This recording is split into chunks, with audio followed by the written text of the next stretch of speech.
This is the Build a Vibrant Culture podcast, your source for the strategies, systems, and smarts you need to turn possibility into purpose. Every week, we dive into dynamic conversations as our host, Nicole Greer, interviews leadership and business experts. They're here to shed light on practical solutions to the challenges of personal and professional development. Now, here's your host, a professional speaker, coach, and consultant, Nicole Greer. Welcome, everybody, to the Build a Vibrant Culture podcast. My name is Nicole Greer, and they call me the Vibrant Coach. And today we're going to help build you a vibrant culture with none other than the amazing, the vibrant Dr. Erin Wilson. She is on a mission to transform the way leaders and teams thrive by integrating relationship intelligence, strategic rest, and intentional leadership. As the CEO of Design Ideal Consulting, she has spent over a decade designing transformative team building experiences for organizations worldwide. She is a certified expert in core strengths, the 5 behaviors, and everything desk. We have that in common.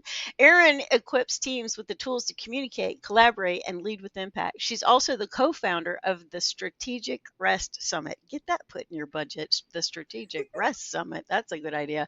And she's the author, I've got it in my hot little hands, of the book, Strategic Rest and Leadership with the NAP framework. As the host of the Power Nap live show, she dives into the intersection of rest, leadership, and innovation. Dr. Erin Wilson, welcome to the podcast. Hi, Nicole. I could not be more excited to be here to talk with you. Like, this is already vibrant the way that you said my bio. So I can't wait for what this conversation will hold. Yeah, I think we're sisters from another mother because, first of all, I love this idea of rest. And she sent a handwritten thank you note, which is one of the things I do. I send lots of handwritten thank you notes. Who taught you to do that? I tell you, I'm a Southern girl, okay? Right, so it's in the DNA. That comes from the culture, but also being intentional. And that's what strategic rest is about. And we'll talk about that. But I try to choose to be intentional in so many aspects of my life, in every aspect of my life, really. Yeah, I love that. Well, I can't help but say this because she's saying intentional. So I have a lady in my life. Her name is Ann Starrett. And this is what she says. And she's one of us. She's a Southern girl. She says, honey, that's what we say in the South, everybody. Honey, you need to give that intention and attention. Isn't that good? That's an answer. I like that. I feel like intention will get you the attention. So tell her I'm passing the offering plate, okay? Because that was preaching. That is so good. Absolutely. Okay. So tell me, where the whole world is telling leaders, do more, do more, do more. You're telling everybody to rest, right? So where'd you get that wild idea? Absolutely. And it sounds wild. You're absolutely right to lots of people, especially when we spend so much time in hustle cultures, right? Lots of people are telling people how to hustle more, how to take on more, how to do all these things.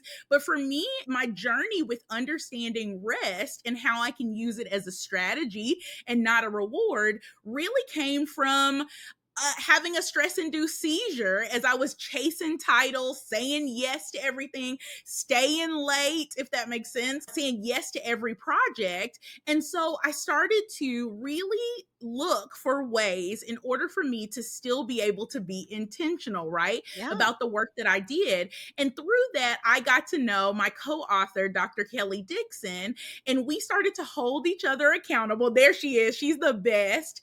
We started to hold each other accountable around how we could also be practitioners of strategic rest, but get all the things that we had on our plate done. And that's where the book really came from. It's so important for leaders to realize that they don't need more hustle strategies like we talked about. They need ways in order for them to enjoy alignment, for them to have clarity and really be able to use all that to create breathing room and the impact that they want to make. So destroying exhaustion culture became my mission, and the book is one of the ways that I'm able to do that. That's fantastic. Okay, so what is the role of rest in effective leadership? Because people are like, there isn't any room for rest, but you're saying that rest has a major part. Major part, right? Yeah. So the first thing to understand is just what strategic rest is, right? Yeah. When we hear rest, we automatically start to think about sleep, right? At least most of the people that I talk to tend to do that. So strategic rest is not just regular rest. And that's the most important piece to understand, especially for leaders. We experience rest in so many different ways. And until we're intentional, that word is going to keep coming up, intentional about exploring what we need to feel rested so we can experience that clarity, that creativity, and ultimately the alignment that allows us to make the impact we want, then we're not using that really well. So strategic rest is about purposeful, about rhythmic, and about leadership enhancing rest, right? So it's not about bubble bath like I talked about. Now, if bubble bath is I how you like do a good it, bubble then bath, though, Dr. Aaron. I'm just saying. get that bubble bath on if that's the way that you decide to do it, but it looks different for different people. Right. Strategic rest is about energy management, okay? It's Mhm. not about stopping your work, but it's really more about restoring the leader who does the work. And so that's exactly how it fits in. And so in our NAP framework, and I know we'll talk about that, Nicole, in Yes. there, we teach you how to use kind of an actionable framework in order to do it. So it's really about managing energy so you show up as the best version of yourself versus just stopping everything that you're doing. Okay. We have full plates. That's what leaders have. But how can we use rest throughout the time that we do things, the times when we're away, understanding that we need to actually step away, and that may be where the clarity moment comes to us. That's But right. understanding that is paramount for people who are leading other people and hopefully creating a vibrant culture, That's right? right. And here's what I know, a cranky boss does not build a vibrant culture. This is what I know. And cranky No. employees do not build a vibrant culture. Yes. And the word vibrant itself, it just means energized, right? In a Yep. positive way, right? So shedding light instead of a dark shadow everywhere you go.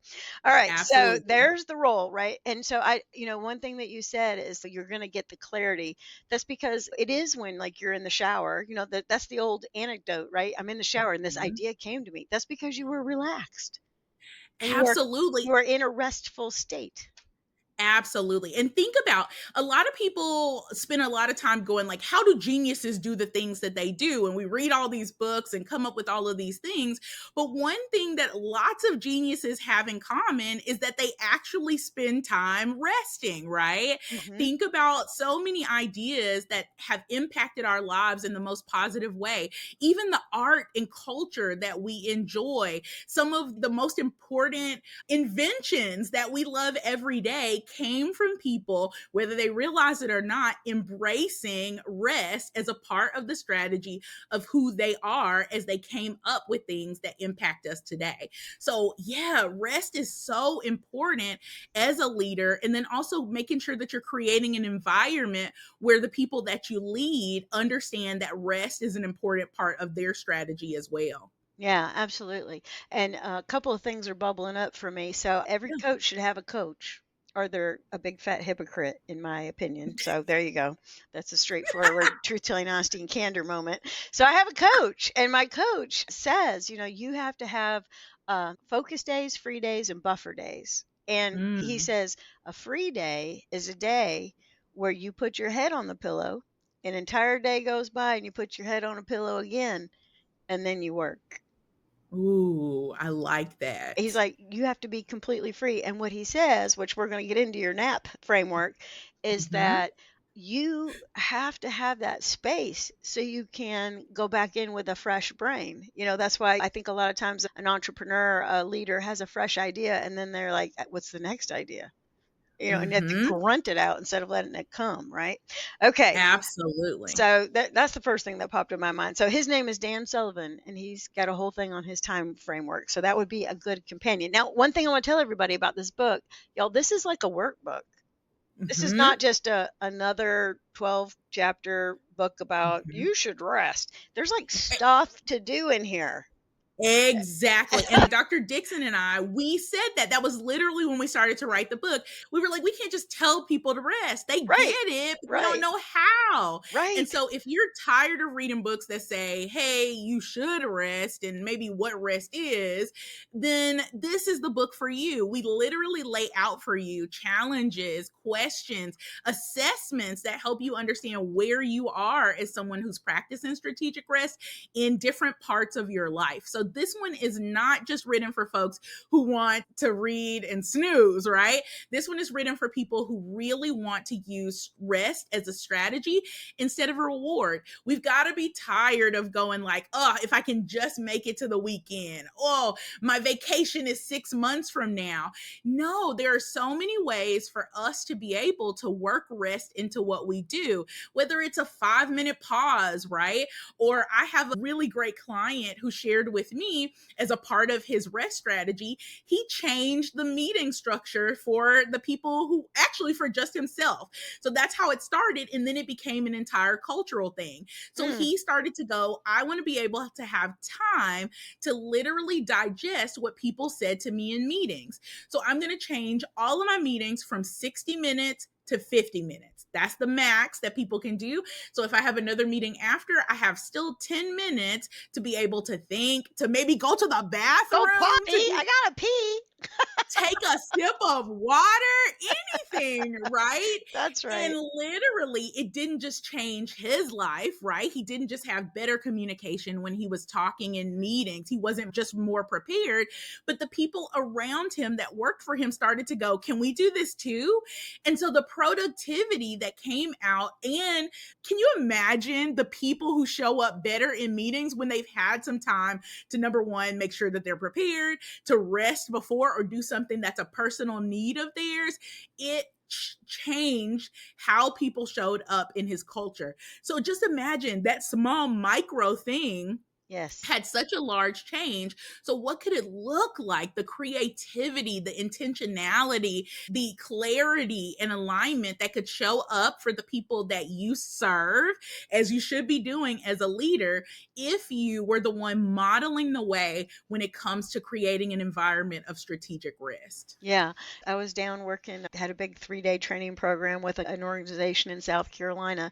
And I was, there for 3 days. I started to blend in. It's like, oh, she must be the new lady. But, I was there to do training. And this young man comes around the corner, speaking of going potty, comes around the corner. He looks at his buddy and he says, are you in the next meeting? He said, yeah, but I'm going to be late. Yeah, I got to go.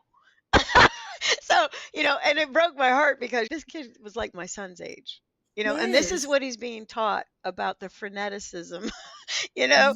and that kid's just showing up in that meeting, he's brain dead, and so is everybody else. And so Absolutely. nothing's really getting done. And it Okay. starts even, Nicole, it starts even earlier than that. That's where it started for me. So honestly, I grew up with parents who valued rest, right? As a part of who we are. My parents believed in their naps. Every Saturday Right. was slow days for us. Yeah. And really being able to show up as their best selves, they really believed in rest, right? So it wasn't until college that the hustle culture snuck in on me. That's And right. people said, if you don't do everything, if you're not in every club, if you're not saying yes to every opportunity, you won't be able to move up. You won't be able to have the life that you want.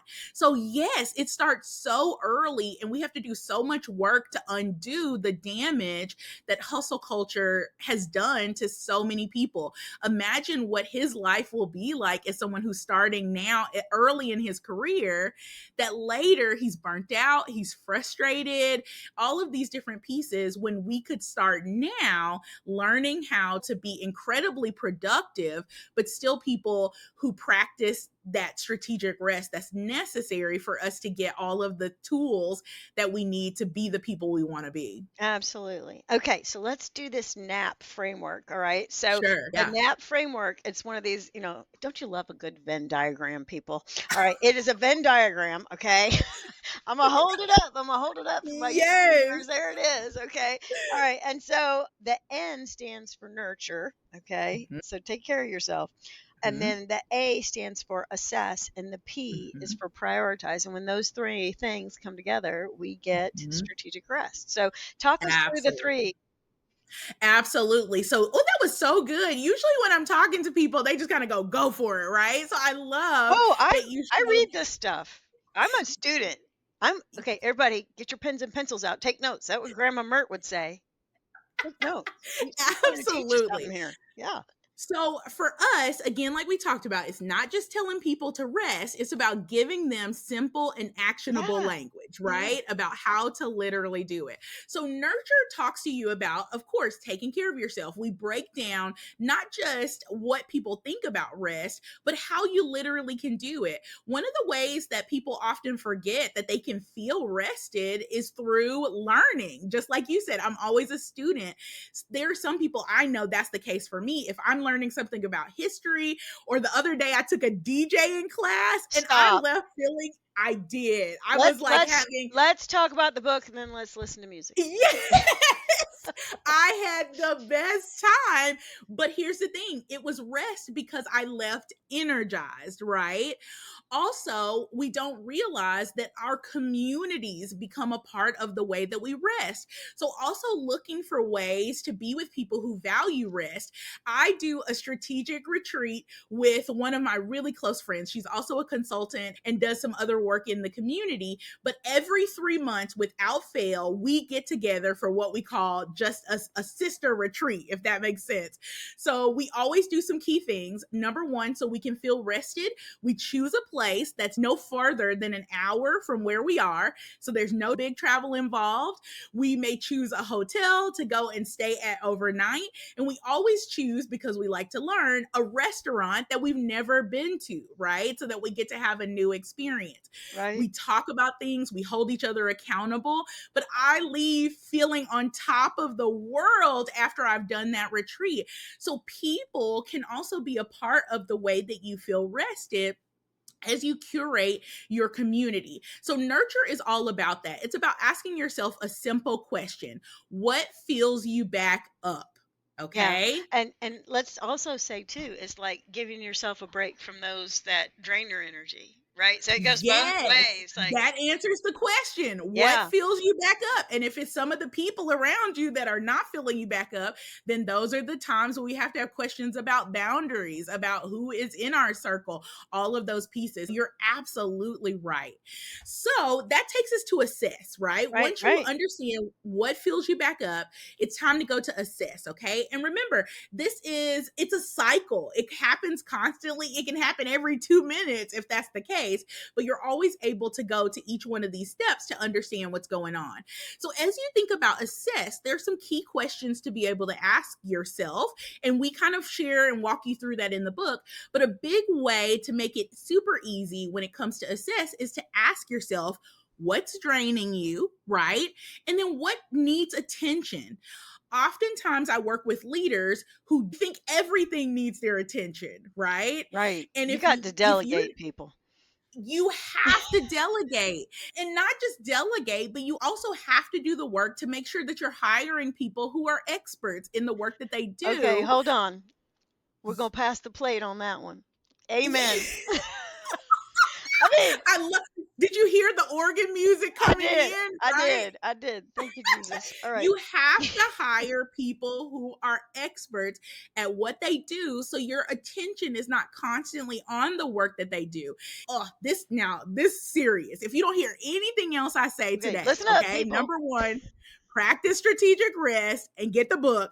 But the second thing is, if you as a leader are not just removing roadblocks for the people that you supervise, you're not doing it right.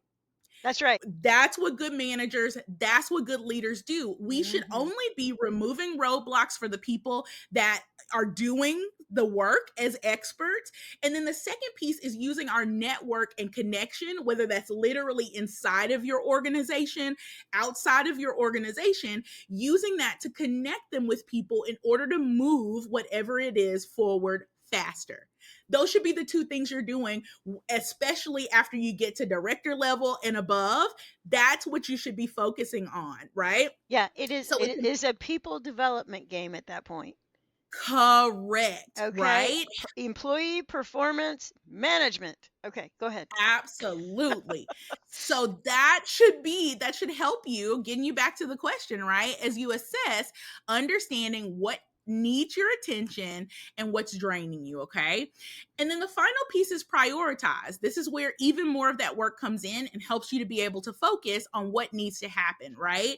So in order to prioritize, I tell people to ask themselves this question, right? The question is, what matters most right now in alignment with your values, but also with your capacity?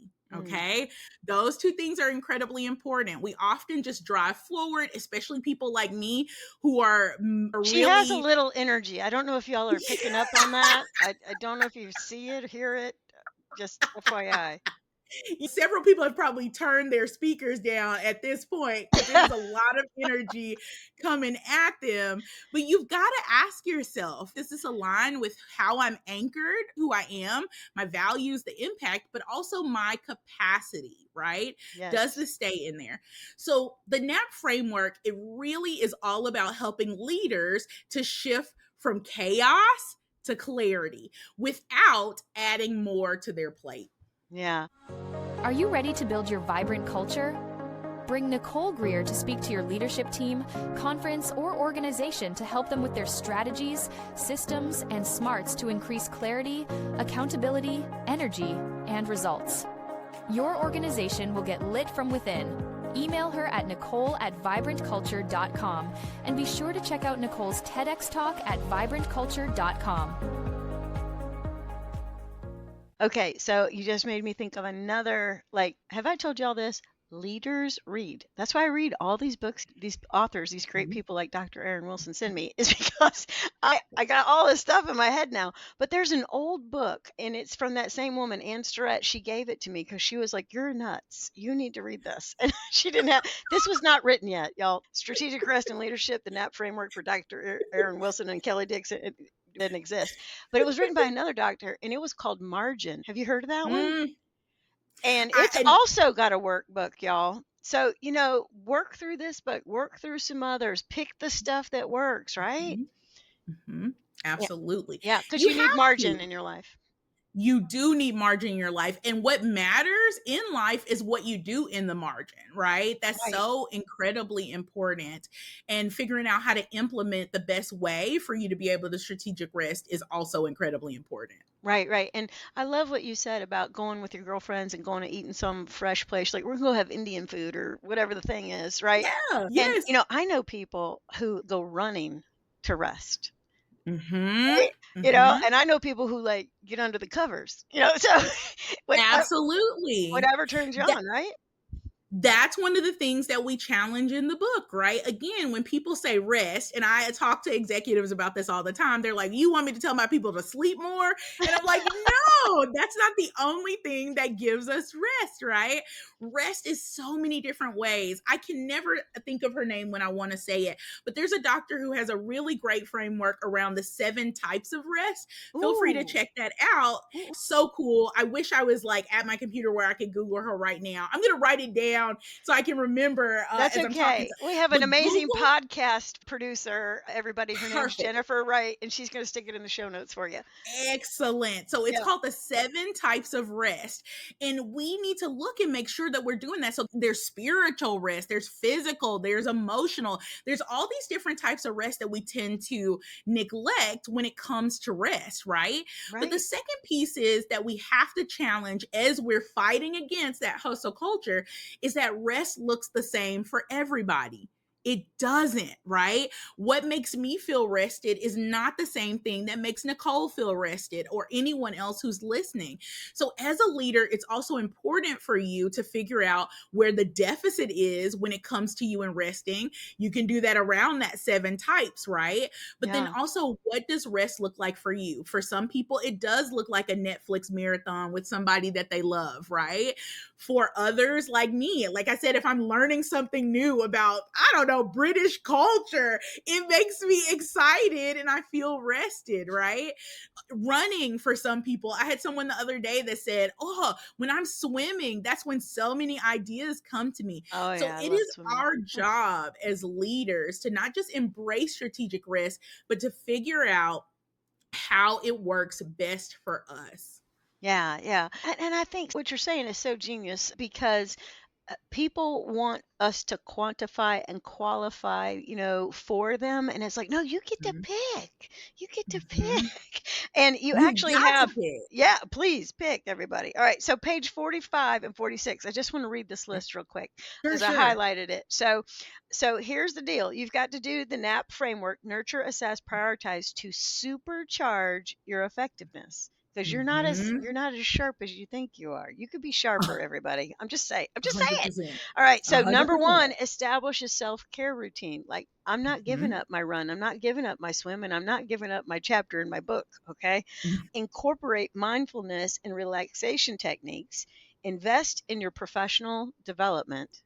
Don't Yes. miss that. Please call us. We'll do disc. We'll do all the things with you. All right. Build your support network and then assess and improve your work environment. So there are like 5 really smart goals you can Mhm. put in place. And she talks about the smart goals, and hopefully all y'all listening know specific, measurable, achievable, realistic, time bound. That's what we're trying to do here. So there's 5 things right there that you can do. Absolutely. And I have to say to leaders all the time, because people, they go, I don't have time to rest, Erin. Like, this is a great idea. Thanks a whole lot. But like, when would I have time to rest? Right. So I have to flip the narrative for them all Right. the time. So think about it. No rest simply equals poor decision making. It often equals conflict, and it Yes. often makes you have to rework some of the things that you're working on. So, rest, and specifically strategic rest, as we're giving you the framework, it literally is the equation, right? To being able to do even more, to be able to show up as the most effective version of yourself. Because if you don't make time to rest, then your body is going to make time for recovery, but it's probably going to be during the worst time that it could Right. possibly Like happen. yours, like when you fell That's out. what I was about to Yeah. say. I write about that in the book. Yeah. It was the worst possible time that could happen for me, right? And so absolutely, our bodies will go, okay, we've had enough, but we want to prevent that kind of stuff from happening to us. Burnout has so many consequences, and to avoid those, practicing strategic rest helps you to be able to do that. And like we said, we gave you the blueprint here in our NAP framework. Yeah, that's so good. Yeah. And so, like I said, this book is a workbook, everybody. Okay. So, we want to do the work that's in this book. Don't just buy it, flip through it, and be like, oh, NAP, whatever. No, we're going to do the work. So, the first thing is there's a strategic rest readiness assessment. And so, what I love about this readiness assessment, like the word readiness, everybody, I know you know what it means, but let's just slow down. It's like, I got to get ready to change my mind about this.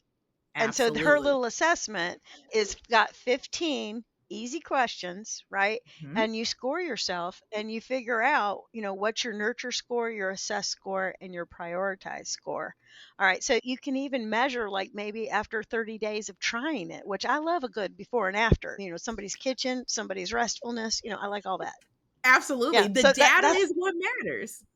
that's right. That's right. Okay, now also Appendix B, 30 strategies for using NAP. So I'm curious, Dr. Erin Wilson, what Mhm. are your favorite strategies out of the 30? What do you like? Ooh, so I would say specifically for me, right? There's tons that are there, but mine is Hmm. always having a clarity check in with myself. And I don't know exactly what page that's on, but that's incredibly Okay, important. And I'm saying I'm my sure I've got it specific highlighted.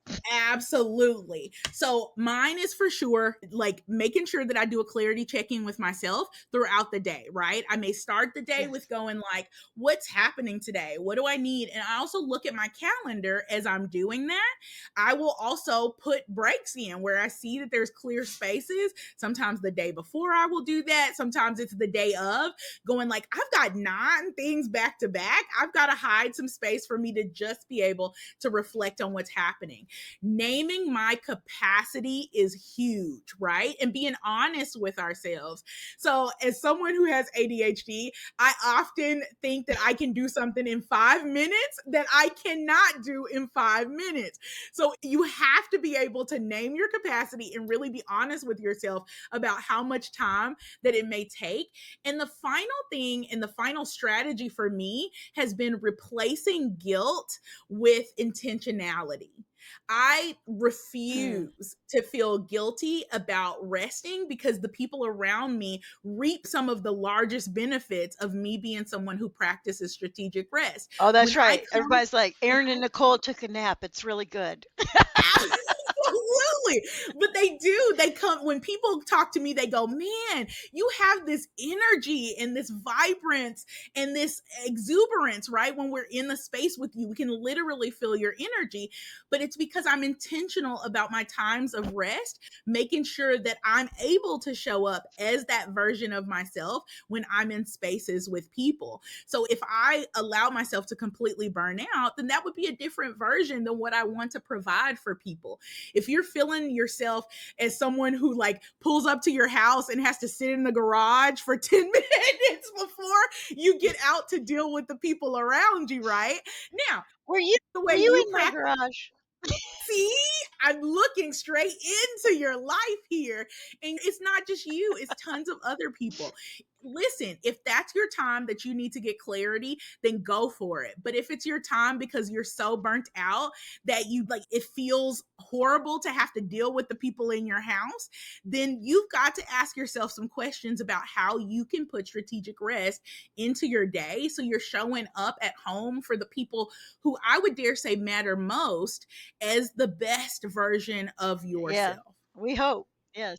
Yeah, you've got right. to, Yeah, right? I'll tell you the one that I marked. Here's the one that I marked. It's on page 91, everybody. It says encourage team-wide rest practices. So just like you, Dr. Erin, I go in all sorts of organizations, listen to people talk. And so I was working with this gentleman one time. His name is Corey. And he's like, Nicole, like I'm his coach, and he's like, Nicole, we have meetings 24/7, Monday through Friday, this and that. And I said, okay. Tell me the leadership philosophy behind that. Why are you all choosing that? And so we get into it. And I said, well, I'm going to take my coaching hat off like we do. I'm going to put my consulting hat on. Would you like me to do that? He's like, yes, ma'am.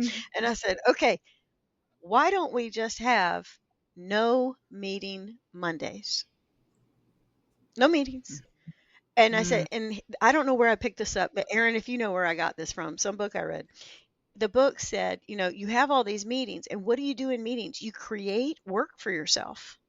It's like, Erin's going to do this, Nicole's going to do that, and Dr. Kelly's going to do this, right? Yep. And then it's like, you need a day to do the work. When are you doing the work? That's the question. Right. That's at midnight. That's when you're doing it. When are you doing it? If you're not valuing people's time and creating space for them to do the work, then you don't want to be successful. You're literally telling them by constantly having meetings, I don't want you to be successful or have space to actually do what I'm asking you to do, which is wild. Yeah, that's crazy. Yeah. And what was so great about Corey's reaction is he's like, can we do that? And I was like, I give you full permission. Like, you get to choose, people, go do it. Okay. All right. Let me tell you what else is in the book. Okay. So she also has a whole thing in the appendix about assessing the current rest that you have. She's got an activity, a reflection question, and a tip. So let me give you an example. This is a really big one. This one's called identifying challenges in rest practices. So the activity is document as you go along any challenges or barriers you've encountered in maintaining effective rest practices. So like if you get to the end of the day and you didn't get to go potty, that's a sure sign, that you need to do something. So at least take 5 minutes at the end of the day. please, right? Or, it's just so necessary. And listen, here's the thing, because people go, oh, in order to rest, I got to go on a retreat, or I've got to take 2 weeks off, or all of those different things. And that's not the case. It's really all about starting small, being consistent, and then the transformation from rest starts to sneak up on you, right? It really does. So it's so important for us to make sure that we work that in, because when we do, especially paired with relationship intelligence, which is another thing that I help teams kind of build, right?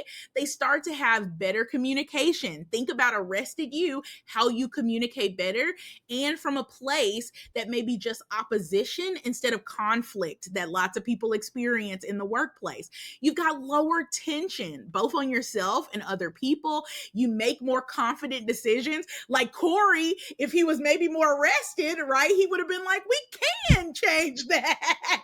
It also improves your team That's culture. exactly right. Because sometimes we're just so in a bad habit, really.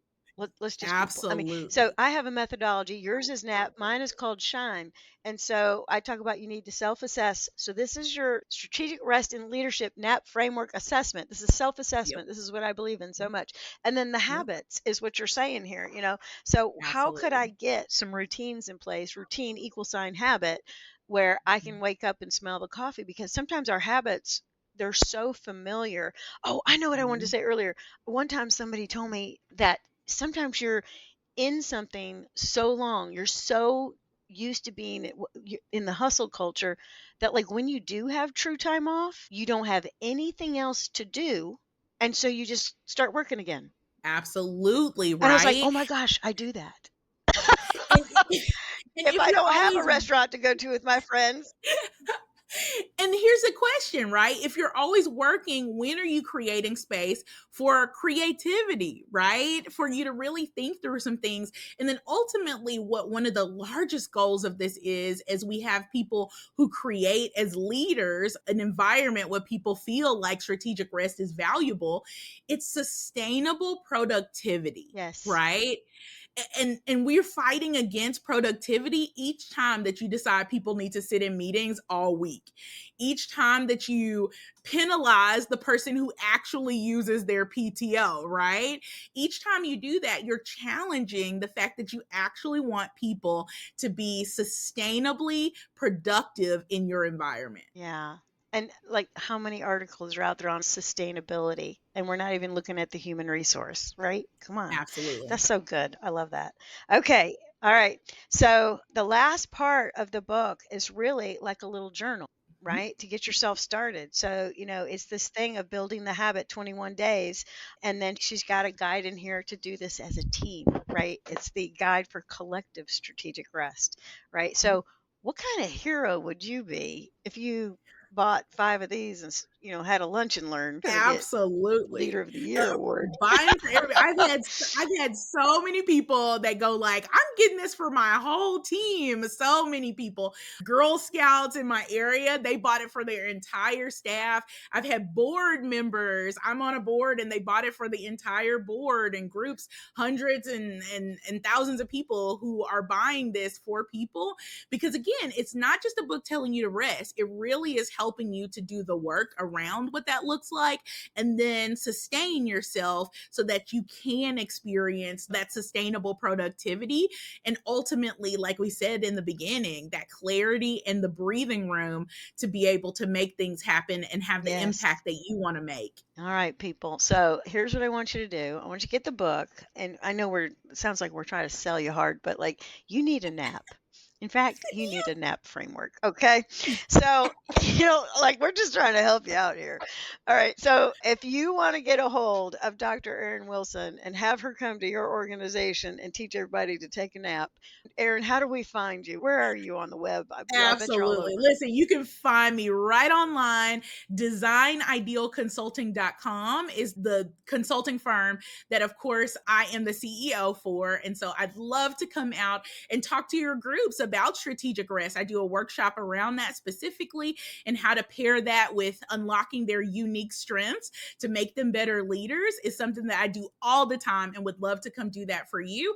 If you were like, whoa, this girl's energy, I need more of that, you can find me over on YouTube. I actually do a show called Power Nap Live that's inspired by the book every Sunday, 10 Central Standard Time. So I'd love for you to subscribe, to like, and to really join our community that we're building over there around strategic rest. And I also love when people connect with me on LinkedIn. So find me, Dr. Erin Wilson, right there on LinkedIn, and let me know you heard this and what your thoughts were about strategic rest and how you're making it happen. All right, fantastic. All right, everybody, get up with Dr. Erin Wilson. Go get this. It's on the Amazon. It's everywhere. Okay, get it. And I'm so grateful. I'm so glad I found my sister from another mother that writes thank you notes and likes to go to lunch and dinner with her friends. So maybe we could do that sometime. Thank you, Dr. Erin. Absolutely. Thanks for having me. And yes, that invitation is always a yes. Thank you for joining us on this episode of the Build a Vibrant Culture podcast. If you found value in today's episode, be sure to subscribe on your favorite podcast platform. And if you're watching on YouTube, don't forget to subscribe here and ring that notification bell so you don't miss an episode. Your support helps us grow and reach more like-minded leaders committed to building vibrant cultures. Remember, the journey to building a vibrant culture never stops. Stay inspired, keep nurturing your vibrant culture, and we can't wait to reconnect with you on the next episode of the Build a Vibrant Culture podcast.